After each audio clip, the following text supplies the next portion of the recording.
Eşhedü en la ilahe illallah ve eşhedü enne Muhammeden abduhu ve resuluhu sallallahu aleyhi ve sellem. Rabbena ekşif annel azabe inna mu'minun.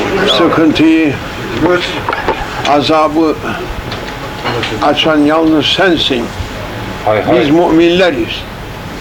Birbirimize şahitlik yaparız. Büyük Şeyh Efendi Hazretleri vardır, Ebu Ahmed Suguri Hazretleri. Şeyh Adnan Efendi. Şimdi hoca diye yazmasınlar, bundan sonra Şeyh Adnan diyerekten yazacaklar, yatacılar. Adnan Bey şimdi.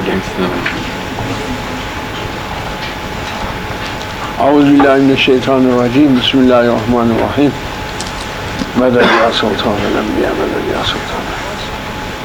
Meded ya sahibi zaman. Ebu Ahmed Suguri Hazretleri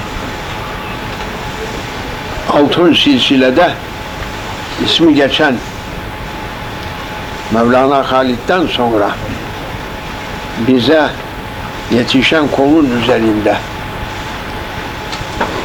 37 sene kutbiyet makamını işgal etmiş olan büyük evliya, Dağıstan memleketinden o da.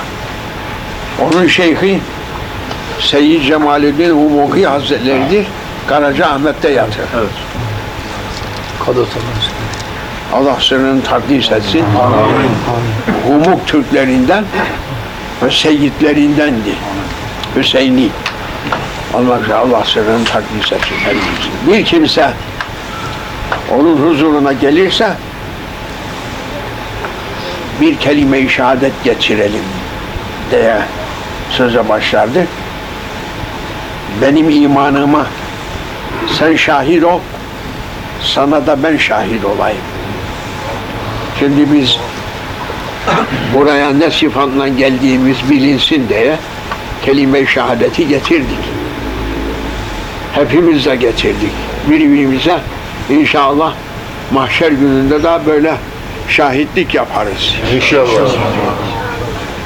Burada belki unutabiliriz. Lakin mahşer gününde فَبَصَرُكَ الْيَوْمَ حَدِيدٍ O günkü günde dünyada bir defa görüp konuştuğu kimseyi de hatırlar. Burada unutulan orada bulunur. Çünkü buradaki hafızamız günden güne yüklendiği cihetle boyuna fire vermeye başlar. Fazlasını taşıyamaz. Onun için bazı kimseler yaşlandık sonra hafızalarından şikayet eder. Eskiyi mükemmel hatırlar, yenilerini unutuyorum diyor. Eskiler daha ziyade hafızasında yerleşmiş olduğu için onu unutmaz. Yenilere artık sıra gelmez. Bir mıknatısı bir demire uzatsanız demiri çeker. O demirin ucuna başka bir demir daha hafif olaraktan konursa onu da kaldırır. Belki üçüncüsü, belki beşincisi, belki altıncısını da kaldırır. Ondan sonrasını artık kaldıramaz. Onun gibi insan zekası mahduttur. Yani sınırlı derler şimdi. Mahduttur. Vokabuları, müfredatınız ziyade olsun. Eksilmesin. Amin. Sınırlıyı bildiğin gibi mahdut dendiği zaman onu da bil. Yani hudutludur. Aklımız yalnız başına bir yere kadar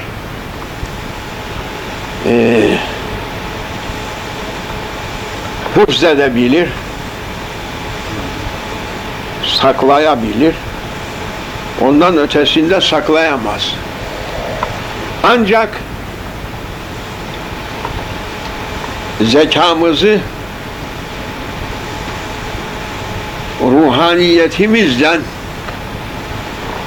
desteklediğimiz vakitte ruhaniyetimizden zekamız arasında bir bağ, irtibat meydana geldiği vakitte şimdi bu batarya ile pille çalışıyor. Pil zayıfladı mı bunun işi biter. Bunun bu ceryana takılacak yeri de varmış. Bu ceryan bu merkeze bağlanan yeri var. O bağlandığı vakitte bu yorulmaz.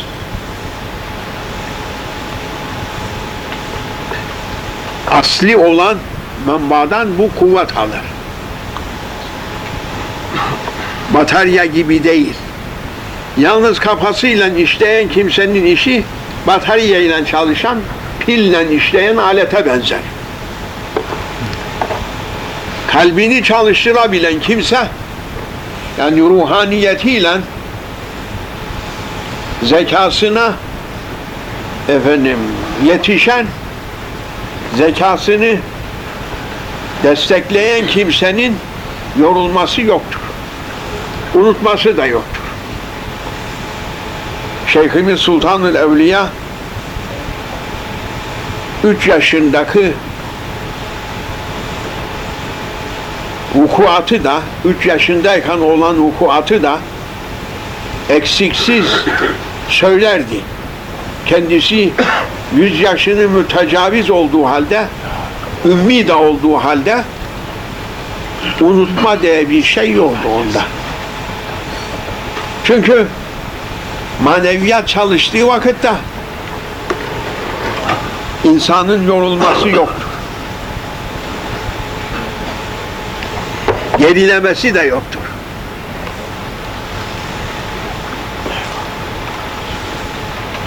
Ne yorulur, ne kesilir, ne eksilir. Onun için maneviyatı çalıştırmak mühimdir. Onun için dindar gençlerin kabiliyetleri ve muvaffakiyetleri ileridir. Çünkü mümkün mertebe ruhaniyetleri cismani hayatlarına destek oluyor. Mahşer gününde herkesin ruhaniyeti, ruhani kuvveti zahir olacağından dünyada bir defa görüp konuştuğu, görüştüğü, muamelede bulunduğu kimseyi de bilecek, tanıyacaktır. Onunla nerede, ne zaman, nasıl buluştu, ne gibi muamele oldu, hak ve hukuk cihetinden üzerine bir şey tereddüt etti mi, yerine yetiştirdi mi, yetiştirmedi mi, ona dair olan her hakikat zahir olacaktır. Çünkü ruhaniyetimiz galiptir orada.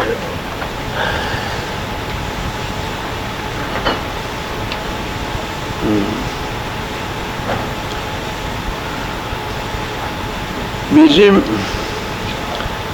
söylemek istediğimiz meseleye gelelim.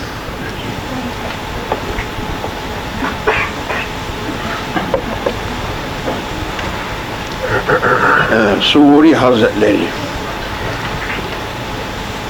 37 sene kutupluk yapmış olan büyük evliya. Şimdi o kelime-i şehadeti getirip hazır olan kimseyi kendi imanına şahit tuttuğu gibi kendi vilayet sırrıyla o karşısındaki kimsenin imanına da şahit oluyor. ve sözü buraya yetiştirdi ki şimdi belki burada ben ilk defa gördüğüm simalar da olabilir. Mahşer gününde biz birbirimizi nasıl tanıyacağız? Mukadder sualine peşin cevap verilmiştir bu suretle. Şimdi bu cemaatimiz, bu kardeşlerimiz, evlatlarımız buraya hazır oluyorlar. Maşallah. Her defasında daha fazlasıyla hazır oluyorlar. Buna dair hemen bizim kalbimize ilka edilmiş olan, yani bırakılmış olan ve söylememize izin verilmiş olan bir tarihi vakıa vardır. Tarihi olmuş olan bir hadiseyi söyleyelim inşallah. Daha önce işitmiş olanlar tekrar hatırlarlar. Hiç işitmemiş olanlar işitmiş olup ondan bir kendilerine bir pay alırlar. Bismillahirrahmanirrahim. Asr-ı saadet, saadet asrı, asırların içerisinde saadet asrı diyerekten isimlendirilen Efendimizin asırdır aleyhissalatü vesselam. Mekke ve Medine'den tüccarlar yaz mevsiminde Şam'a, kış mevsiminde Yemen'e hareket ederler. Alışveriş yaparlardı. Binaenaleyh daima kervanlar Şam ülkesine ulaşırlar ve Şam'a gelirlerdi. Şam tabii kadim bir şehir, eski bir şehir idi. Binaenaleyh etrafı surlarla çevrilmiş idi ve gelen giden surların kapılarından içeriye girerler. Giren çıkan kimseleri gözleyen bekçiler mevcud idi. Nöbetçiler, muhafızlar bulunurdu. Ve nereden geliyorsunuz, nereye gidiyorsunuz, ne hüner sahibisiniz tahkikatını yaparlardı. O zaman da yine bir defa bir kervan Şam'a dahil oldu. Gene adet üzere o kapıcılar onları durdurup sual ettiler. Nereden geliyorsunuz? Ne için geliyorsunuz? Onlar dediler ki biz Hicaz'dan gelen, Mekke'den gelen tüccarlarız. Bunun üzerine Heraklios Şam'da hükümdar idi. Rum imparatoru. Rum kralı. Ona haber ulaştığı vakitte ki Mekke'den böyle bir kafile gelmiştir. O hemen o kimselerin huzuruna getirilmesini emretmiş. Onun üzerine onların huzuruna getirmişler. Heraklios'un maksadı Efendimiz'den gelen name-i saadet dolayısıyla onlardan bir tahkikat almak idi. Efendimiz'in mübarek mektubu ve daveti bütün krallara gönderildiği gibi Heraklios'a da gelmişti ki hak peygamberliğini bildiriyor ve kendisine tabi olmasını emrediyordu. Onun üzerine o merakta kalmış ve böyle bir kimselerin memleketine geldiğini işittiği anında hemen huzuruna çağırmış. Huzuruna girdikleri zaman onlara demiş ki içinizde kendisini peygamber olarak takdim eden zata yakın olan kim vardır?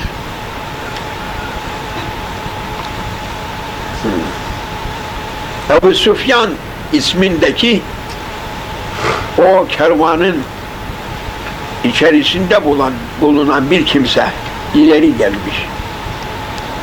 Ebu Süfyan Allahu alem iki kimseydi. Bu söylediğimiz kimse Efendimiz'e de yakınlığı olan, akrabalığı olan kimse. Öteki Ebu Süfyan değildir. İleriye gelmiş o. Demiş ki o peygamberlik iddia eden kimseye akrabalığı olan benim demiş. Peki. İleri dur demiş. Ötekisiyle o Ebu Süfyan'ı ayırıp onu ortada durdurmuş. Ötekilerine emretmiş. Bunun gerisinde böyle ay şeklinde. Siz geride durunuz demiş onlara. Kendisinin patrikleri, despotları, piskoposları, generalleri, ümerası sağında solunda, onlar da ayak divanında duruyor. Yalnız Heraklios oturuyor tahtında. Onlara hitaben demiş ki bakınız bu arkadaşınıza ben bir takım sualler soracağım. Bu suallerime doğru cevap isterim. Ben huzurumda yalanı kabul etmem. Binaenaleyh soracağım sualler mühim sualler olduğunda doğru cevap istiyorum. İçinizde ona inanan var mıdır? Burada hazır olanlardan yoktur demişler. Peki. Binaenaleyh ey Ebu Süfyan, sana soracağım sorularıma doğru cevap ver. Yalan karıştırma. Siz arkadaşları olarak bu arkadaşınız benim sualime yanlış cevap verirse hemen bana işaret ediniz. Yalan söyledi deyiniz. De onlara tembih etmiş. Şimdi Allah'ın hikmeti Cenab-ı Hak hakkı izhar edecek. Hak batmaz. Hak zahirdir. Batıl hakkı geçemez. Batıl aşağıdır. Onları öyle bir tertibe getirdi ki Cenab-ı Mevla'nın tedbiri o. Öyle bir halde ki şimdi Ebu Süfyan kendi adamlarıyla meşveret edip ben istediğimi söyleyeceğim, siz olmaya ki efendim şöyle böyledir diyesiniz demeye fırsat bulamadı. Binaenaleyh Korktu ki belki ben bu cevapların içerisine yalan karıştırırsam veya yanlış söylersem olabilir, birisine hoş gelmez de yok. Böyle değildir. Yalan söyledin derse benim işim berbat. Beni ayaklarımdan sürüyüp atar bunlar. Bu imparatorun karşısında rezil olduktan mağda başıma gelmedik hal kalmaz demiş. Kendi kendime ben böyle tembih ettim. Dikkat et. Doğru cevap vermeye bak. Yoksa ansızın birisi yalan dedi derse senin kıymetin topraktan aşağı olur. Onun üzerine ben her sualine doğru cevap vermeye mecbur oldum diyor. Yoksa çok şeyler söyleyecektim diyor aleyhine ama öyle bir bağlantıyla bağladılar ki beni imkanı yoktu. Şimdi bir iki sualinden söyleyelim de o iş uzamasın. Bu peygamberlik dava eden kimse, iddia eden kimse soy sop itibariyle nasıldır demiş. Uyanık adamın suali Heraklios. Demiş ki en asilimiz, en seçkinimiz, en itibarlımız, en faziletlimiz olan kimselerin evladındandır. Kezaliker Resul demiş. Peygamberler böyledir demiş o. Bütün peygamberler en asil koldan gelir. Döküntü sınıfından peygamber gelmez. Yok. En alasından gelir.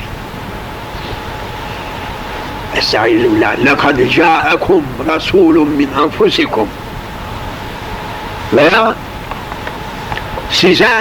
sizin içerinizden bir peygamber gönderildi. Min enfusikum yerinde Hoca Efendi min enfesikum kıraatı da var. Enfes dersiniz ya, evet. Bu Türkiye'lilerin kullandığı, biz Kıbrıslıların bilmediği bir söz. Enfes efendim dendiğiniz vakitte yani pek nefis, gayette nefis. Min enfesikum diye kıraat da var ki en alanızdan bir peygamber size gönderilmiş. En soy sop. Kezalike Resul. Peygamberler aynıdır. Peygamberler en soy ve sop, en asil olan, en temiz olan kimselerdir denir. Bu bir alamet. Peki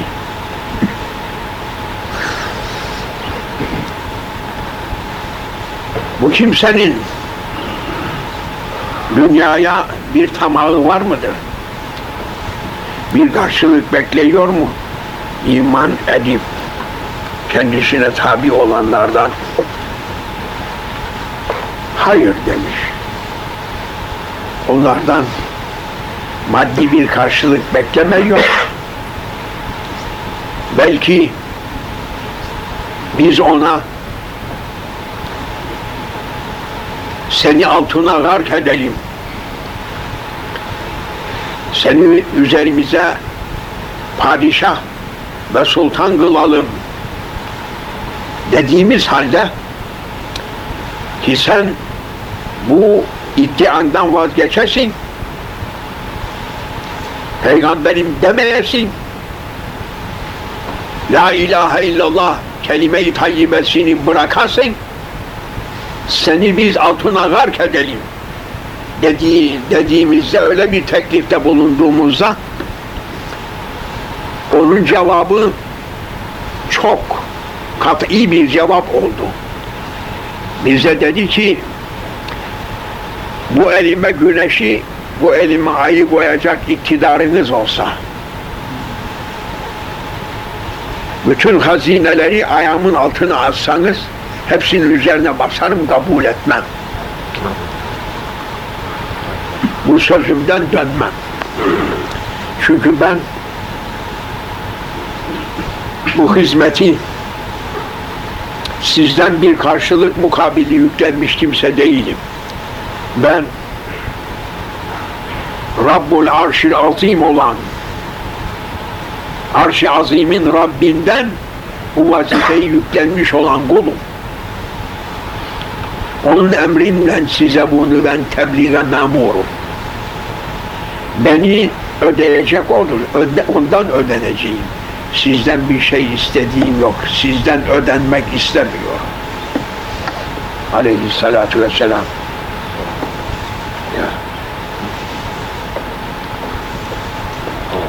Kezalike Resul demiş gene o şey. Heraklios demiş ki evet, peygamberlerin şanı böyledir.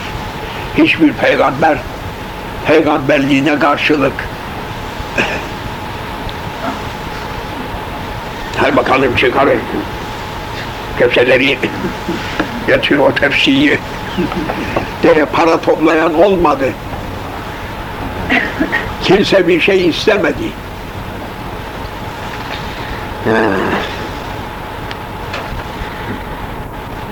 Bu da böyle demiş. Peki bu kimseye kimler tabi oluyor? Ne kadar zayıf kimseler varsa, fakir kimseler varsa, köleler, kadınlar, zayıflar, onun davetine ilk icabet eden onlardır.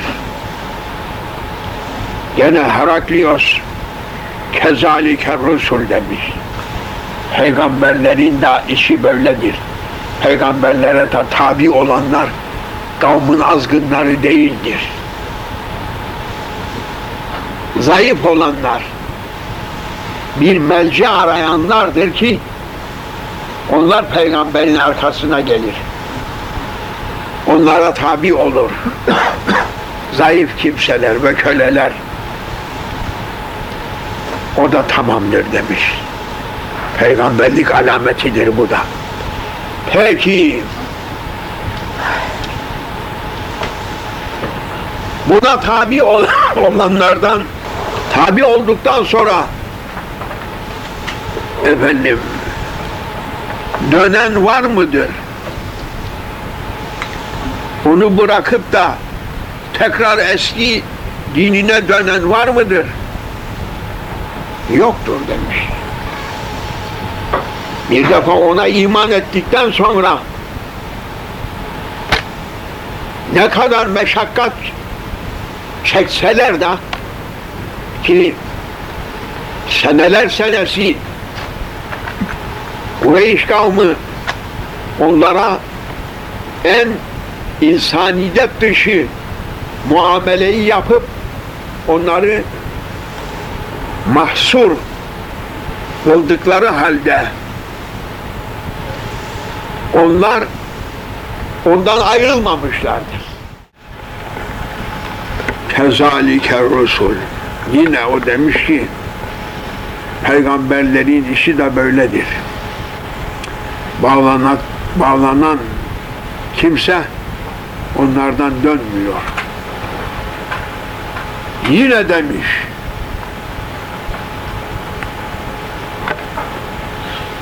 bu peygamber kadrediyor mu? Gaddarlığı var mı?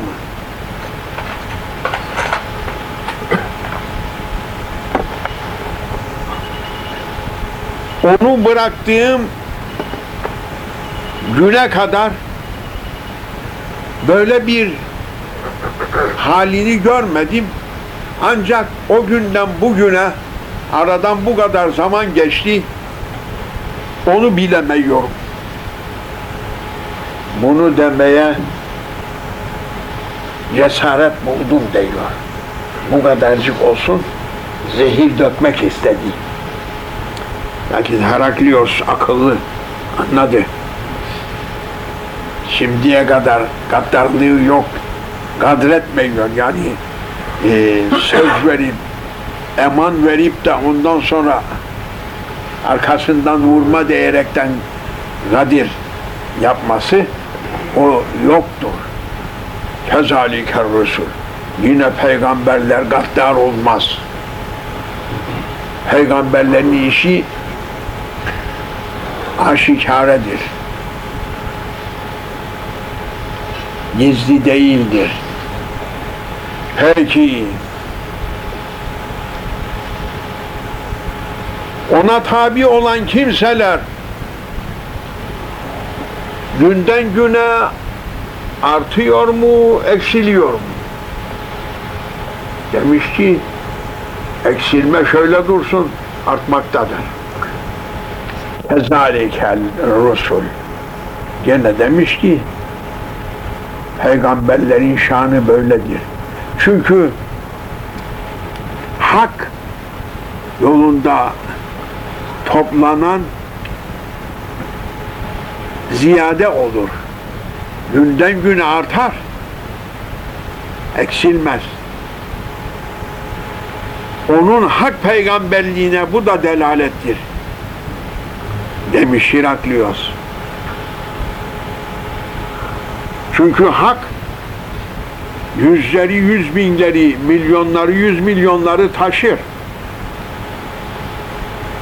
Binaenaleyh bu artış da onun hak peygamberlikle geldiğine şahittir demiş. Şimdi bizim söylemek istediğimiz nokta buradadır. Burada belki 5. belki 7. sefer gelişimiz oluyor. Bu gecedeki olan toplantı hepsinden fazla olmuş. Demek ki adım adım artmaktadır. Bu da meclisimizin hak meclis olduğuna delalettir. Hiç şüphesiz. Onun için ev sahibimiz olan Hüseyin Yüksel Bey'ine daha geniş bir yer tavsiye ediyoruz. İnşallah. Sen niyet yap, Cenab-ı Allah genişletsin. Öyledir. Ondan genişini verir. Ondan genişini de verir. Hasılı kelam daha çok suallerle ki cümleden olarak bu kimse size ne emrediyor ve neyi yasak ediyor demiş Heraklios. Diyor ki putlara tapmayın. Diyor ki içki içmeyin.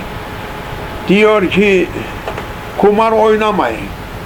Ve diyor ki efendim yetim malını gözetin. Ve yetimleri gözetin. Ve diyor ki dulları gözetin. Diyor ki zina etmeyin. Diyor ki riba yemeyin. Diyor ki akrabayı gözetin. Diyor ki zayıfları gayırın. Hasılı kelam ne kadar iyilikler varsa yapın diyerekten ve tek Allah'a secde edin diyor. Ki ötekileri bu sözü söylediği için reddediyoruz. Size yazıklar olsun demiş Heraklios. Böyle bir kimseye tabi olmaktan sizi men eden ancak şeytandır demiş.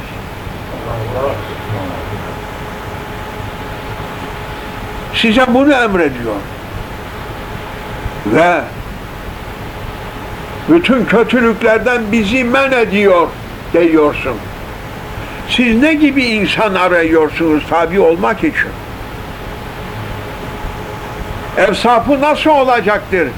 Sizin tabi olmak için aradığınız kimsedeki evsaf ne olacaktır? Söyleyin bana demiş.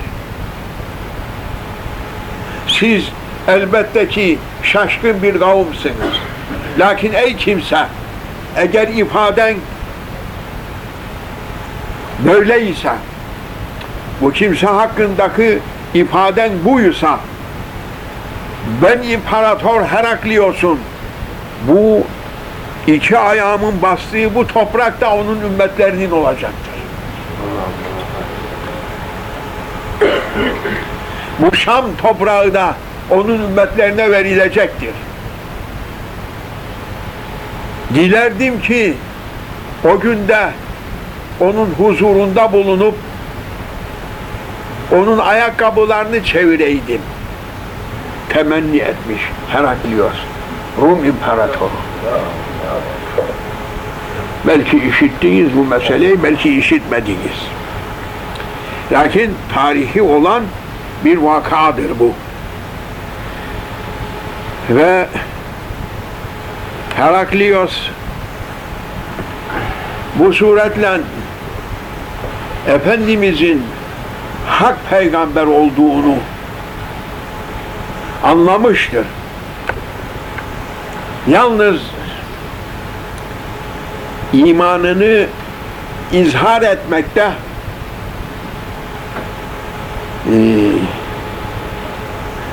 bazı mevaniyeler olup izhar edememiştir. Bu vukuattan sonra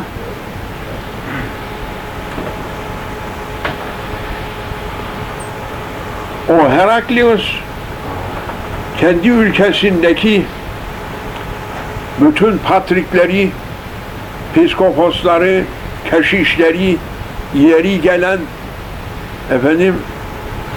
Nasranilerin okumuşlarını Humus'a davet etti.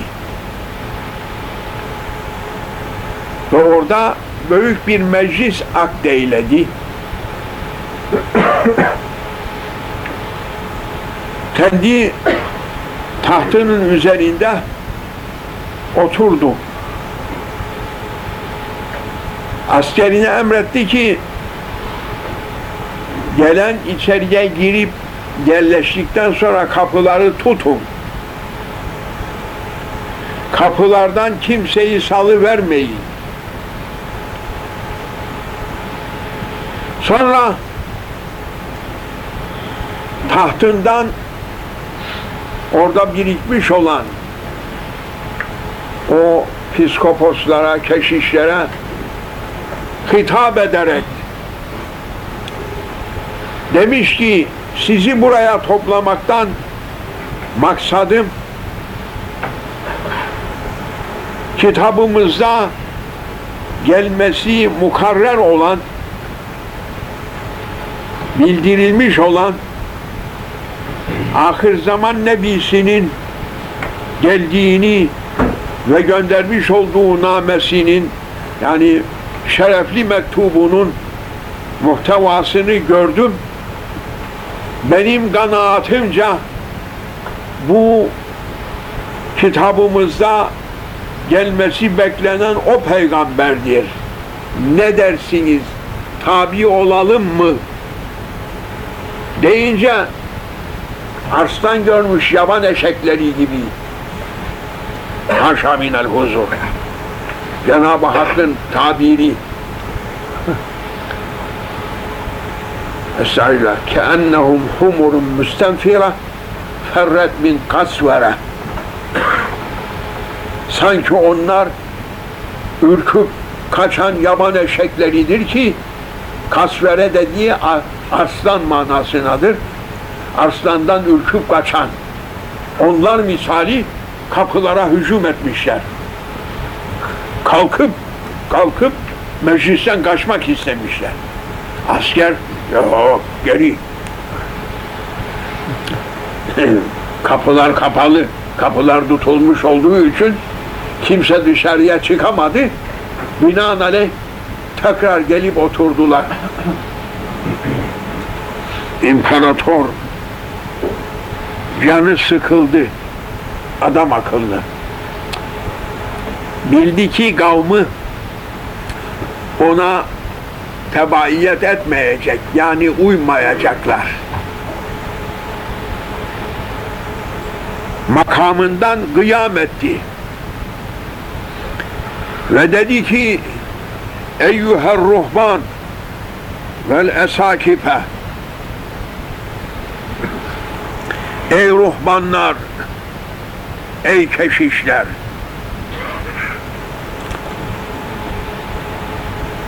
yerinize oturunuz, sizi tebrik ederim, sizi imtihan ettim ve imanınızın salabetini, kuvvetini denedim. Rabbimize hamd ederim ki sizi umduğumdan fazla buldum. Yani daha ahmak.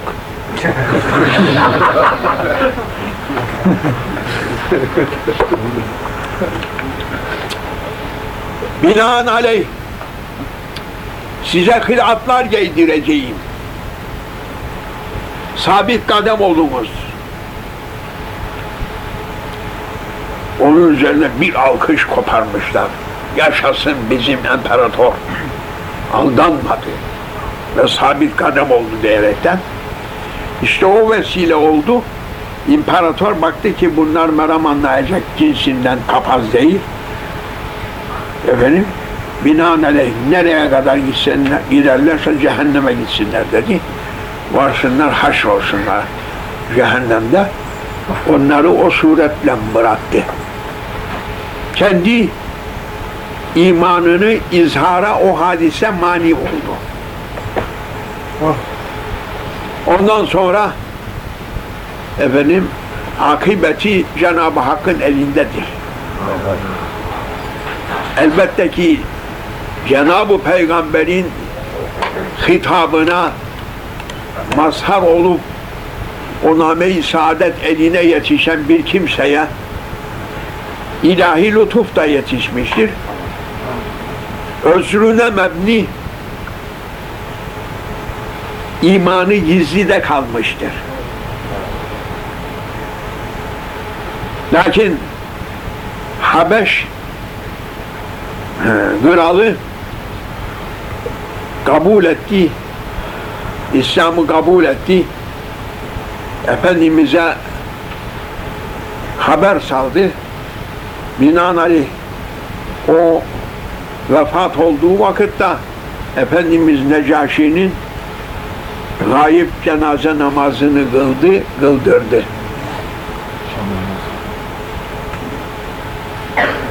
O Heraklios'un işi gizli olduğundan onun muamelesini gizlide bıraktı. Lakin Habeş imparatoru olan Necaşi'nin cenazesini kıldırdı aleyhissalatü vesselam, gayip cenaze. Onun için sünnettir gayip cenaze namazı kılmak. Bilhassa bu günlerimizde her akşam namazından sonra bana emirdir, siz isterseniz kılabilirsiniz. Dün akşamdan bu akşama kadar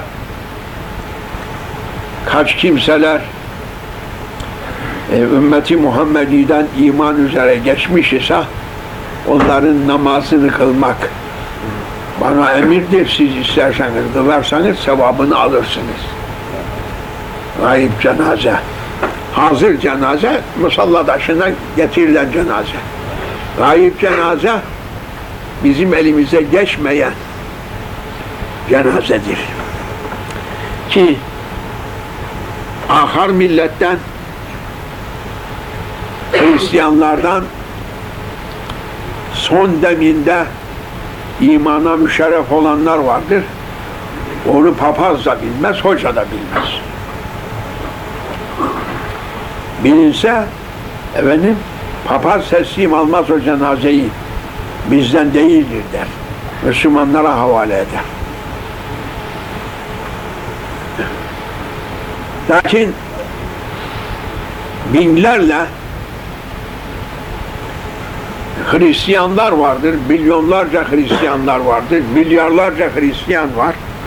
Veyahut ahar başka dinlerin saliklerinden var. Olabilir son nefeste kendilerine ilahi lütuf ve inayet yetişip iman etsinler. Sen bilmezsin.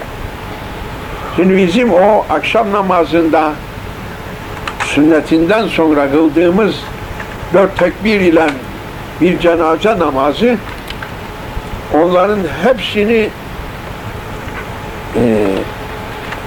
içine alır.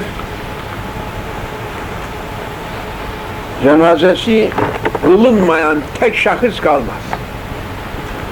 Bir kimse kalsa bütün ümmeti Muhammed'i mesul olur. 3 kişi kılsa farz-ı kifayedir, sakit olur. Onun için kılabilen kimselere tavsiye olunur. Hemen akşam namazının sünnetinden sonra 4 tekbir al.